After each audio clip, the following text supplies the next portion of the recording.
Ma'asyiral muslimin, sidang jamaah sholat Jumat yang insya Allah dimuliakan dan dirahmati oleh Allah Subhanahu wa Ta'ala. Dalam sebuah kitab dijelaskan, suatu ketika Rasulullah Sallallahu Alaihi Wasallam didatangi iblis laknatullah alaih. Iblis ini menampakkan diri di hadapan Nabi lalu berkata kepada Nabi, "Ya Muhammad, kali ini saya datang kepadamu mau bekerja sama." Kata Nabi, "Baguslah kalau begitu. Apa maumu iblis?" Kata iblis ini, "Ya Muhammad, saya ingin menyampaikan siapa saja di antara umatmu yang menjadi teman saya." Jadi iblis ingin menyampaikan berita rahasia. "Muhammad, saya mau jelaskan kepada kamu siapa urutan-urutan yang menjadi sahabat saya dari umatmu." Kata Nabi, "Bagus ini informasi. Siapa gerangan?" Iblis lalu menyelanjutkan, "Di antara umatmu ada 10 karakter manusia, sifat manusia yang menjadi teman saya." Siapa? Mari kita simak, mudah-mudahan tidak ada yang jadi teman setan di tengah-tengah kita. Yang pertama kata setan, temanku yang utama dan pertama. Bayangkan, yang utama dan pertama teman saya, al-mutakhawilu bis shalah, yang menganggap enteng solat. Siapa mereka? Maaf kata, termasuk di antara mereka yang selalu terlambat sholat Jumat. Orang yang Jumat selalu terlambat, ya bedalah kalau misalnya Bapak Gubernur, barangkali ada kebutuhan rakyat yang harus dipenuhi, kebutuhan pekerjaan yang tidak bisa ditunda, akhirnya terlambat datang.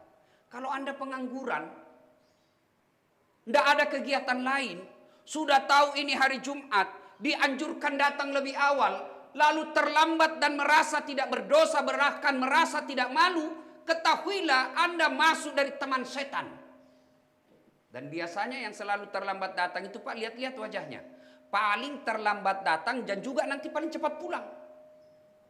Khatib berkhutbah, dia berWhatsApp. Mau masuk sorga, nenekmu punya sorga. Ini yang kita lihat banyak, Pak. Paling terlambat datang, paling cepat pulang. Dan pekan-pekan seperti itu. Inilah yang Nabi katakan, orang-orang seperti itu adalah menganggap enteng sholat. Duitnya hilang, 1 bulan kepikir duitnya hilang 5 juta.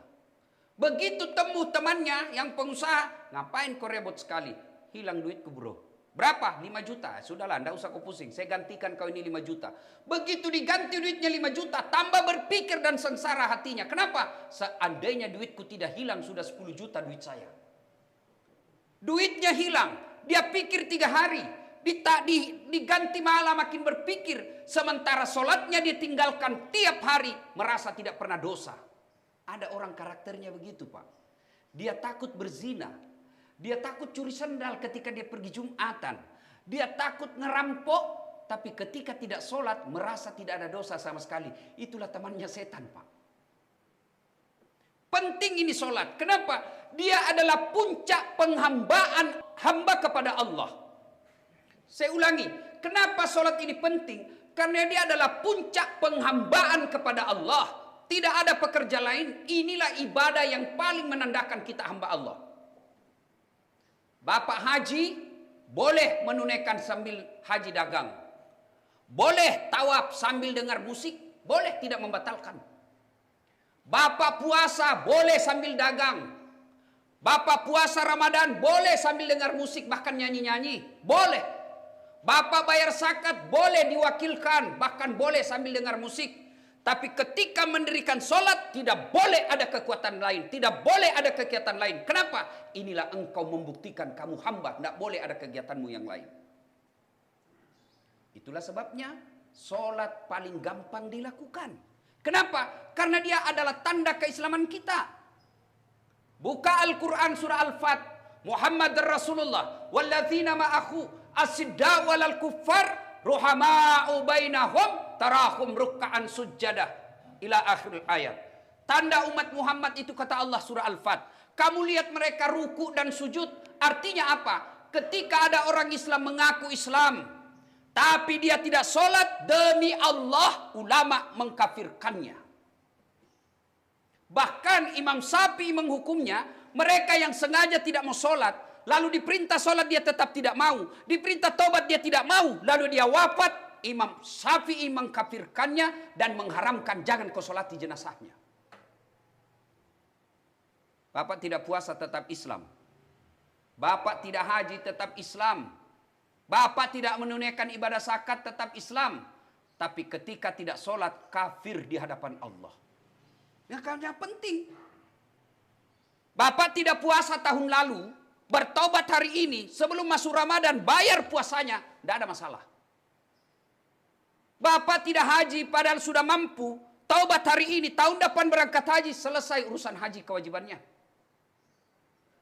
Bapak tidak bayar zakat padahal sudah mampu, 4 tahun berturut-turut tidak bayar zakat, hitung berapa zakat yang ditinggal, bayar besok, selesai utang zakatnya. Tapi ketika Bapak tidak sholat subuh tadi subuh, bagaimana cara gantinya? Bapak mau ganti bagaimana?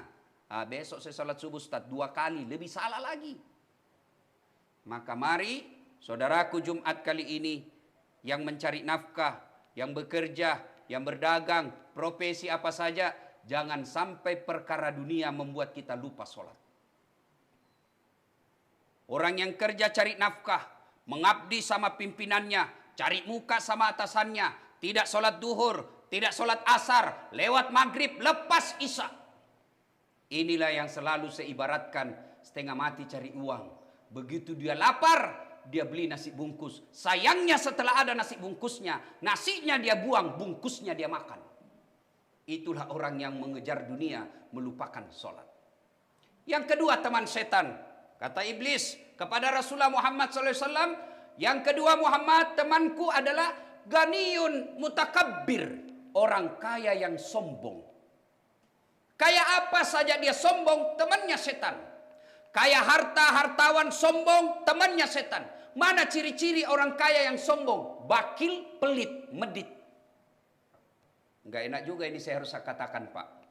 Saya tadi keliling-keliling di sini, besar-besar rumah Pak. Hampir setiap rumah ada mobilnya. Begitu diumumkan, isi celengan 2 juta.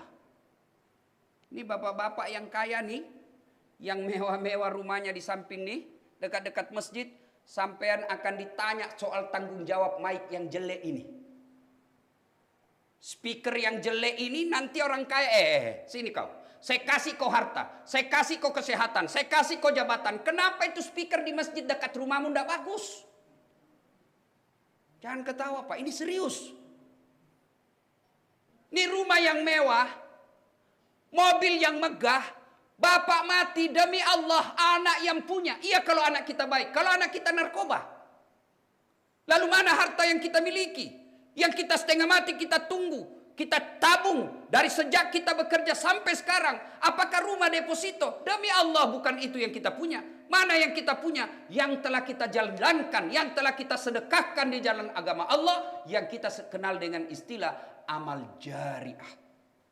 Dan demi Allah, tidak ada orang bangkrut gara-gara rajin sedekah. Orang kaya yang sombong adalah orang yang pelit. Siapa lagi kaya? Kaya jabatan, pejabat sombong, temannya setan. Anggota DPR mau sombong, temannya setan. Apa yang kau mau sombongkan dengan anggota DPR? 5 tahun saja. Terpilih lagi, alhamdulillah. Tidak terpilih, jadi rakyat biasa. Jadi wali kota, bupati mau sombong, jangan sombong. 2 periode saja. Selesai 2 periode gubernur atau wali kota, bupati, kau mau pakai, masih mau pakai lambang Garudamu, dibilangi ke orang gila. Kapolres mau sombong, Kapolda mau sombong. Demi Allah, masa jabatan hanya sementara. Jadi jangan sombong dengan jabatan, karena sombong dengan jabatan temannya setan. Yang ketiga, teman setan, karena waktu Jumat yang sangat terbatas. Teman setan yang ketiga, saribul khamar. Siapa mereka? Kata iblis, mereka yang hobi mabuk-mabukan. Alhamdulillah, kita memuji rezim kali ini. Kita harus mengapresiasi presiden kita kali ini yang telah menerima aspirasi umat Islam untuk membatalkan legalitas miras. Alhamdulillah. Karena miras memang mabuk orang. Mabuk miras, temannya setan. Tapi saya bilang kepada wakil presiden waktu itu, mabuk miras berbahaya, Tapi ada lagi mabuk yang lebih berbahaya dari mabuk miras, yaitu mabuk cinta. Orang kalau mabuk cinta menjadi bertebaranlah pelakor. Orang yang mabuk cinta bisa jadi istrinya tetangga kita lebih sayang daripada istri sendiri. Tapi demi Allah ada lagi mabuk satu yang lebih berbahaya. Lebih berbahaya dari mabuk miras. Lebih berbahaya dari mabuk cinta. Apa? Mabuk kekuasaan. Kalau orang sudah mabuk kekuasaan, Pak, dia akan menghalalkan segala cara untuk mengambil kekuasaan itu. Dan setelah ada kekuasaan itu, dia anggap kekuasaan itu sarana untuk memperkaya diri sendiri. Dia anggap kekuasaan itu untuk merampok negara. Itulah yang disebut mabuk kekuasaan. Dan itulah temannya setan. Kita berlindung kepada Allah. Mudah-mudahan informasi ini membuat kita sadar, oh, saya masuk teman yang pertama, menganggap enteng sholat. Oh, saya masuk kategori kedua, yang bakil. Oh, saya mabuk yang ketiga, mabuk kekuasaan. Apabila tiga-tiganya, atau ada satu di antara kita yang tiga ini, wala tai'asu mir rauhillah, kata Allah, jangan kau putus asa, ampunan Allah masih menunggu kita. Dengan cara apa? Bertobat kepada Allah. Cara bertobatnya, kalau Jumat ini selalu terlambat, kalau selama ini masih bakil, kalau selama ini tergila-gila dengan jabatan menghalalkan segala cara, ayo, ya ayyuhalladzina amanu tuba ilallahi taubatan nasuha, segera bertobat. Dengan cara apa? Perbanyak istighfar. Dengan cara apa? Jangan ulang. Dengan cara apa? Ganti kebaikan. Dengan cara apa? Memperbanyak amal-amal soleh. Setelah ini kita lakukan, bertobat dengan sepenuh hati, maka Allah akan mengangkat derajat kita. Maqamam mahmuda, saya angkat derajatmu. Bahkan Allah memberi gelar, innallaha yuhibbut tawabina, saya cinta kepada hambaku yang bertobat. Sidang Jumat yang saya muliakan, semoga Jumat kali ini menjadi berkah buat kita, menjadi introspeksi diri kita masing-masing, sehingga kita menjadikan sarana Jumat ini untuk memperbaiki diri. Barakallahu li wa lakum wa izazil mu'minin, innahu huwal ghafurur rahim.